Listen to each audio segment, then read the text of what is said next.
8. Battle of Castiglione, August 5th. Before daybreak on the 5th, the French army completely united, consisting of 25,000 men, including Serurier's division, occupied the heights of Castiglione, an excellent position. General Serurier, with the division which came from the siege of Mantua, had received orders to march all night and to fall in the rear of Wurmser's left at dawn. His attack was to be the signal for battle. A great moral success was anticipated from this unexpected attack, and to make it the more sensible, the French army made a feint of falling back. As soon as the first guns fired by the corps Serurier, who being ill, General Fiorella commanded for him, were heard, the army advanced briskly on the enemy, falling on troops whose confidence was already shaken, and who no longer possessed their original ardor. A hillock in the midst of the plain formed a strong appui for the enemy's left. Adjutant General Ferdier was ordered to attack it. Marmont, aide-de-camp to the general-in-chief, advanced upon it with 20 pieces of cavalry. The post was carried. Massena attacked the right, Augereau the center, Fiorella took the left and flank. We were victorious in every direction. The enemy was completely routed. Nothing but the excessive fatigue of the French troops could have saved the wreck of Wurmser's division. They fled in disorder beyond the Mincio, where Wurmser was in hopes of being able to maintain himself. He would there have had the advantage of remaining in communication with Mantua, but Augereau's division directed its march on Bergetto, and that of Massena on Peschiera. General Guillaume, commandant of the latter place, who had been left there with only 400 men, had walled up the gates better to defend himself. It would have required 48 hours to disencumber them. The soldiers were obliged to leap upon the ramparts in order to reach the enemy. The Austrian troops which occupied Peschiera were fresh. They long maintained the action against the 18th of the line, but they were at last broken. The lost 18 pieces of cannon and many prisoners. The general-in-chief marched with Serurier's division on Verona. He reached that place in the night of the 7th. Wurmser had caused the gates to be shut, wishing to gain the night for carrying off his baggage, but the gates were battered down by cannon, and the city entered. The Austrians lost many men there. Augereau's division, finding some obstacles to its passage at Bergetto, returned to pass the river at Peschiera. Wurmser, having lost all hopes of maintaining the line of the Mincio, endeavored to preserve the important positions of Montebaldo and Rocadamfo. General St. Hilaire marched on Rocadamfo, attacked the enemy in the valley of Lodron, and took many prisoners from him. Riva was taken, and Wurmser compelled to burn his flotilla. Massena marched on Montebaldo and retook Corona. Augereau ascended the left bank of the Adige, following the ridges of the mountains, and reached Ala. The enemy suffered considerable losses in the skirmishes by which his retreat was accompanied. His troops were entirely discouraged after the loss of two such battles as those of Lonato and Castiglione. Wurmser must have known that he could not dispute the positions which the French might wish to occupy to secure the line of the Adige. He retreated to Rovereto and Trent. The French army itself stood in need of repose. Wurmser's forces, after all his defeats, were still equal to ours, but with this difference that one battalion of the army of Italy was now enough to put 4 of the enemies to flight, and that cannon, prisoners, and military stores were picked up on all sides. Wurmser had, it is true, revictualled the garrison of Mantua, but out of the whole of his fine army, he now brought back not more than 40 to 45,000 men, including his cavalry. Besides, nothing could equal the discouragement and demoralization of this fine army, since its reverses, except the extreme confidence with which it had been inspired at the opening of the campaign. Wurmser's plans, which might have succeeded under other circumstances or against another man than his antagonist, was nevertheless calculated to fail as it did. And although at the first glance the defeat of that fine and numerous army in so few days seemed attributable only to the talents of the French general, who continually invented new maneuvers on the spur of the occasion against a general plan previously concerted, it must be owned that this plan was formed on erroneous foundations. It was an error to make corps which had no communication amongst themselves act separately in the face of a centralized army whose communications were easy. The right could only communicate with the center by way of Rovereto and Lodron. It was, again, a second error to subdivide the corps of the right and to assign different objects to these different divisions. That which was at Brescia found no force opposed to it, and that which reached Lonato had to contend with troops which the day before were at Verona. Before the Austrians left, now opposed by no enemy in front. There were very good troops in the Austrian army, but there were also some very indifferent. Those which came with Wormser from the Rhine were excellent and animated with the hope of victory, but all the establishments of Beaulieu's old army, which had been defeated in so many actions, carried discouragement with them. One of Wormser's dispositions, which turned out most disastrous, was that of composing the greater part of his right of Hungarians, awkward troops, who, when once routed, were unable to extricate themselves from the mountains, and on account of their language, could not make themselves understood. The second siege of Mantua, the first few days succeeding the raising of the blockade of Mantua, were employed by the garrison in destroying the works of the besiegers and in getting in the pieces of artillery, the stores which they found, but the speedy defeat of Wormser soon brought the French back before the place. The loss of the battering train left them no hopes of being able to besiege it. That train, formed with great pains out of pieces taken from different fortresses in Italy, was almost wholly lost. Besides, the weather was growing too bad. The opening of the trenches and the duty in them would have been too dangerous for the troops at the moment when the malignity of the climate was about to commence its ravages. The French general, therefore, not having at hand a train which would have ensured his taking Mantua in 6 weeks, would not think of forming a second, which would not have been ready until the moment when new events might have again exposed him to a similar loss by obliging him to raise the siege a second time. He therefore contented himself with a simple blockade. General Suge was entrusted with it. He attacked Governolo and General Della Magna, Borgo Forte. They took those places, as well as the whole of the Seraglio, drove the enemy into the place and increased the strictness of the blockade to the utmost. The number of redoubts and fortifications round the place was assiduously increased in order to employ as few troops as possible, for the number of the besiegers decreased daily through the ravages of fever, and it was foreseen with terror that these ravages would increase in the autumn. It is true that the garrison was subjected to the same evils and the same diminution. 10. Conduct of the different people of Italy during this crisis. In the meantime, the situation of Italy during the few days which had just elapsed had been an absolute revelation. All the passions had shown themselves in open day. Everyone threw off the mask. The enemy's party showed itself at Cremona, at Castelmajor, and some sparks appeared at Pavia. In general, Lombardy showed good spirit. At Milan particularly, the whole populace showed great constancy and much fortitude. They gained their confidence and deserved the arms which they incessantly and earnestly asked for. The French general accordingly wrote to them in the height of his satisfaction when the French army beat a retreat, when the partisans of Austria and the enemies of liberty considered it lost beyond redemption, when you yourselves could not possibly suspect that this retreat was only a stratagem. You showed your attachment to France and your love of liberty. You displayed a zeal and firmness by which you have deserved the esteem of the French army and will merit the protection of the French Republic. Your people continually become more worthy of liberty, acquiring increased energy daily. No doubt they will one day appear with glory on the theater of the world. Accept the assurance of my satisfaction and of the sincere wishes of the French people to see you free and happy. The inhabitants of Bologna, Ferrara, Reggio, and Modena showed themselves truly interested in our cause.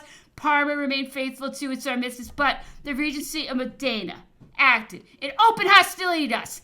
At Rome, the French were insulted in the streets. Their expulsion from Italy was proclaimed. The fulfillment of those conditions of the armistice, which had not yet been performed, was suspended.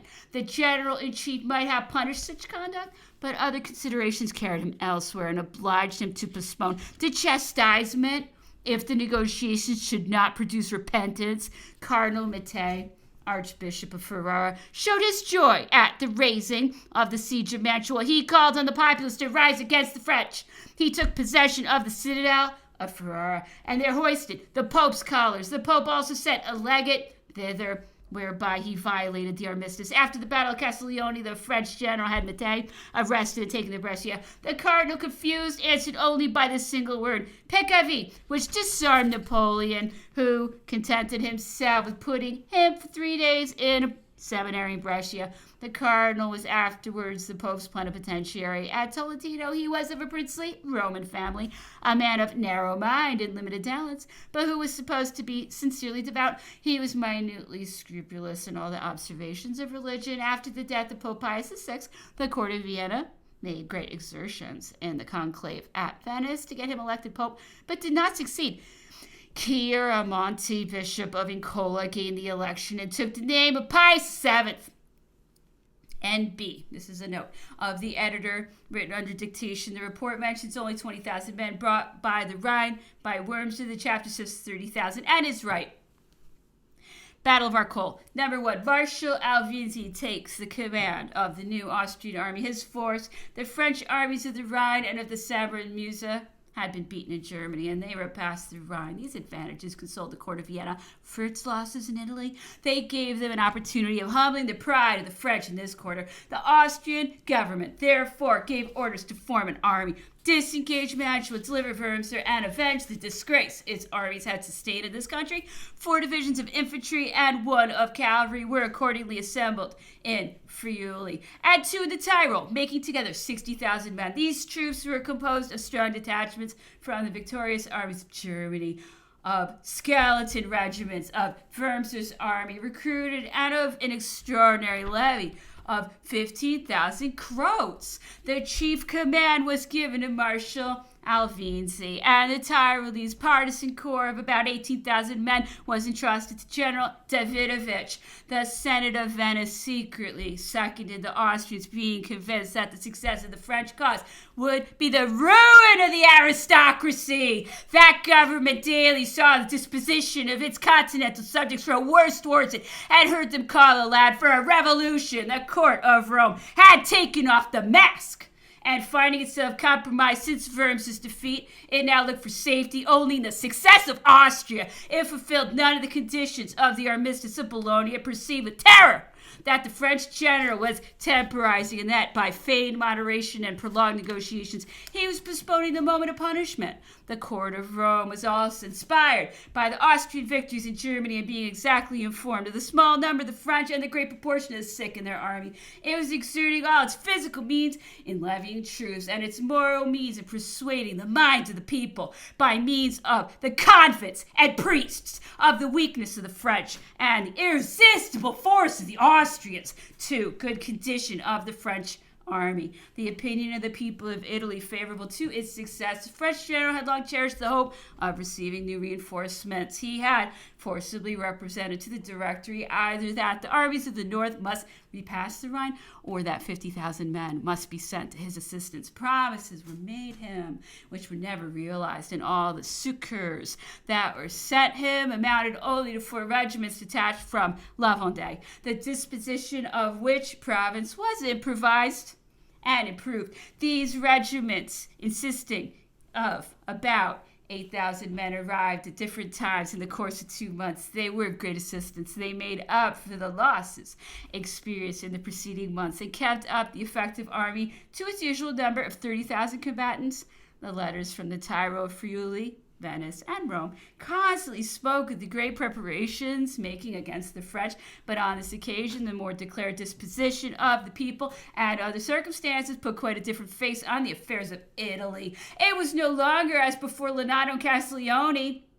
The prodigies performed by the French and the numerous defeats sustained by the Austrians had changed the direction of public opinion. On the former occasion, 3/4 of the Italians thought it impossible for the French to preserve their conquest, but now 3/4 of the same people believed it would never be in the power of the Austrians to wrest it from them. Care was taken that the arrival of the 4 regiments from France should make a great noise. Their movements were made by battalion, which formed 12 columns. Every endeavor was employed to make the inhabitants and part of the army believe that the reinforcement consisted of 12 regiments. It was believed that provisions were scarce in Mantua, and that this place would infallibly be reduced before the Austrian army could recommence the contest, so that our troops heard the preparations of Austria talked of. Without any diminution of their confidence, they seemed certain of victory. The army was well fed, paid, and clothed. Its artillery was numerous and well horsed. Its cavalry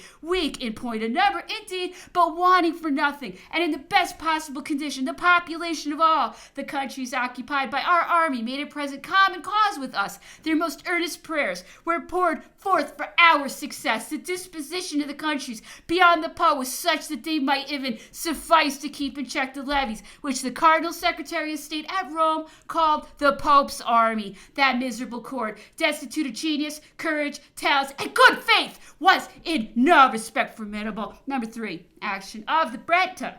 Van Bois evacuates the Tyrol in disorder. At the beginning of November, the headquarters of the Austrian army were at Conegliano, and numerous posts were distributed on the left bank of the Piave.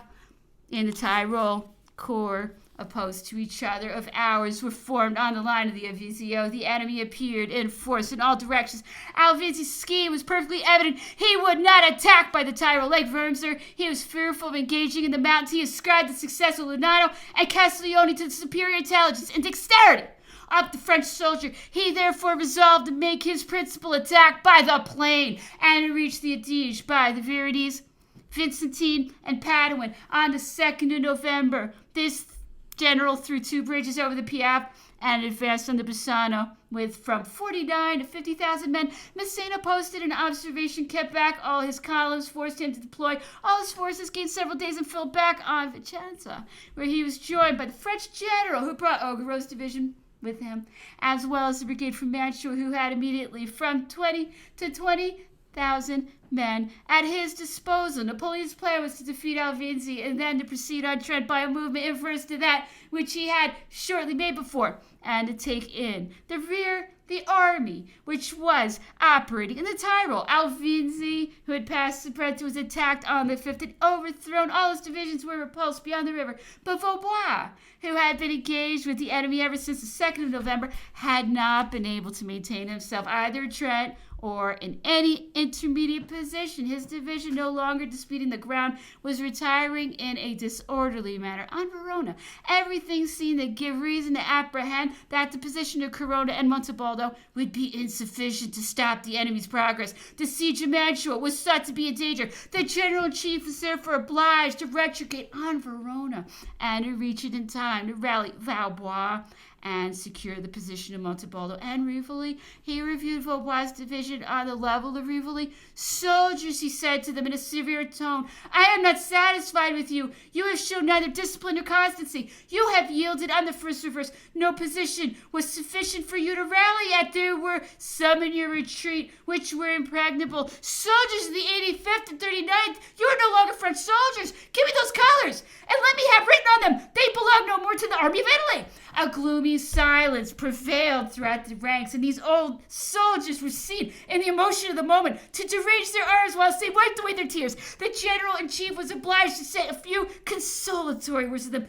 "General," they cried, "place us in the vanguard, and you shall see whether we belong to the army of Italy." In fact, these regiments, which were the most severely blamed, were placed in the vanguard, and there covered themselves with glory. The 4th Battle of Caldera, 12th November. Alvinzi's operations were already crowned with the completest success. He was now master of the whole of the Tyrol and of all the country between the Brenta and the Adige. But the most difficult task yet remained to be performed. This was to force the passage of the Adige in the face of the French army. The road from Verona to Vicenza runs by the side of the Adige for 3 leagues and never leaves the direction of the river except at Villa Nuova, where it turns perpendicularly to the left in the direction of Vicenza at Villa Nuova.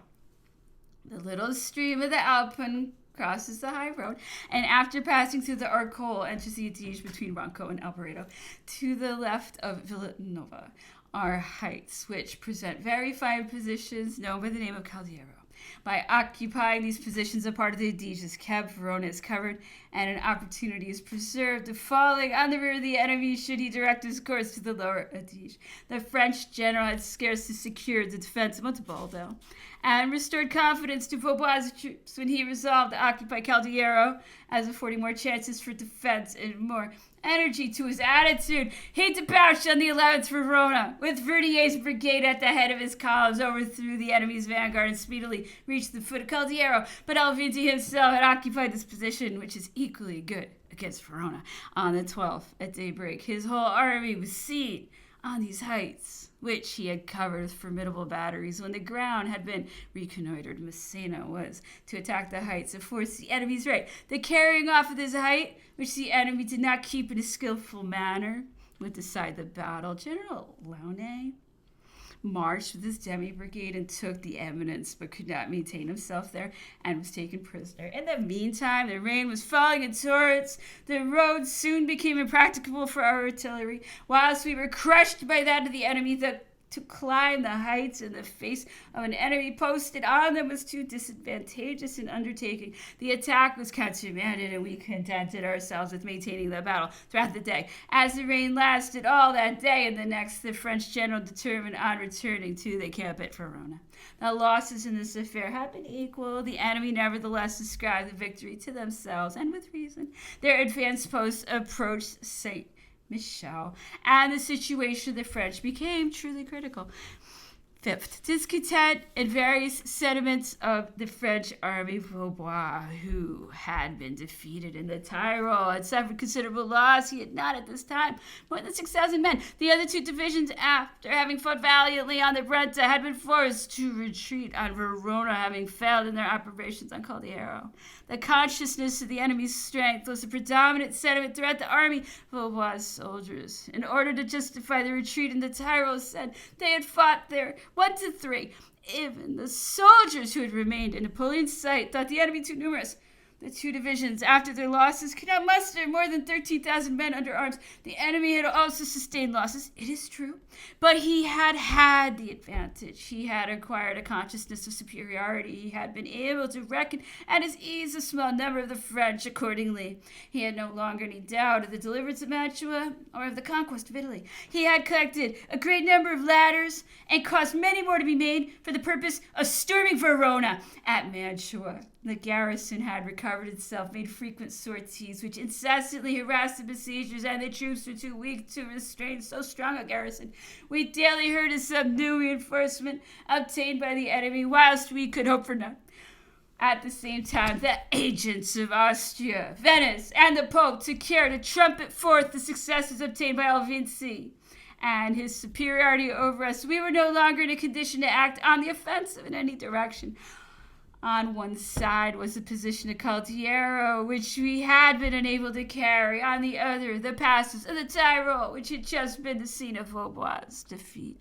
But had we occupied positions allowing of any attempt against him, it would have been precluded by our inferiority in point of numbers.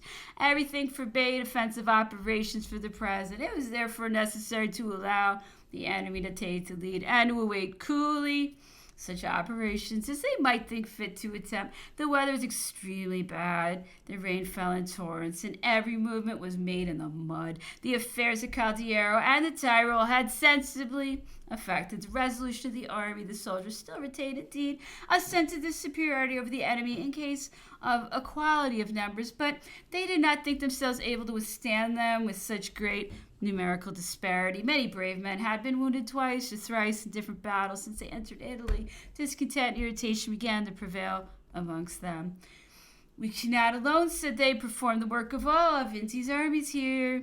Is that before which the armies of the Rhine and of the Sambre and Meuse retreated, and they remain inactive at this moment. Why should we do their duty? We receive no succors. If we are beaten, we must regain the Alps by a dishonorable flight. If, on the contrary, we conquer, what will be our new victory? Another army like Alvinzi's will be opposed to us, as Alvinzi himself succeeded firm, sir, and in this ever unequal struggle, we must need be destroyed at last.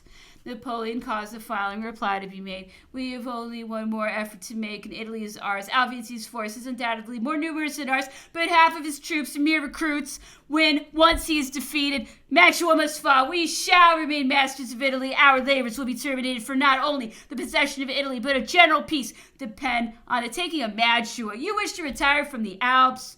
You are no longer able to do so. From the hard and fatiguing life you led on those barren rocks, it was quite easy to come to win the luxuries of Lombardy, but after the charming, flowery bivouacs of Italy, you would not be able to endure the severities and privations of those bleak mountains. You would not now support the snows and frosts of the Alps without a murmur. Reinforcements have reached us. We still expect more. Many are on the road. Let those who are unwilling to fight and who are rich enough already talk no more about the future. Beat Alvici and I will answer for the rest. These words, repeated throughout the army by everyone possessed of generous sentiments, raised the spirit of the troops and inspired them with feelings of a contrary kind. Thus, by turns, the army was at one time disheartened and desirous to retreat. At another, it was filled with enthusiasm and talked only of fighting. When it became known at Brescia, Bergamo, Milan, Cremona, Lodi, Pavia, and Bologna that the French army had sustained a check, the wounded and sick, not yet half cured, left the hospitals and came to join the ranks with their wounds still bleeding. This affecting sight produced the most lively emotion throughout his troops. The sixth nocturnal march of the army on Ronco, where it passes the Adige on a bridge of boats. At length, on the 14th of November, at dusk, the army encamped at Verona, got under arms. The columns began their march in the deepest silence. They crossed the city and formed on the right bank. The hour setting out, the direction taken, which was that of a retreat. The silence preserved contrary to the constant custom of giving notice by the order of the day that preparations were making to engage, and the state of affairs all combined to place it beyond doubt that we were retreating. This first movement in retreat, it was thought, which necessarily involves the raising of the siege of Mantua, forebodes the loss of all Italy. Those are the inhabitants who founded all their expectations of a better fate on our victory. Watched with alarm and grief the movements of that army in which all their hopes were placed.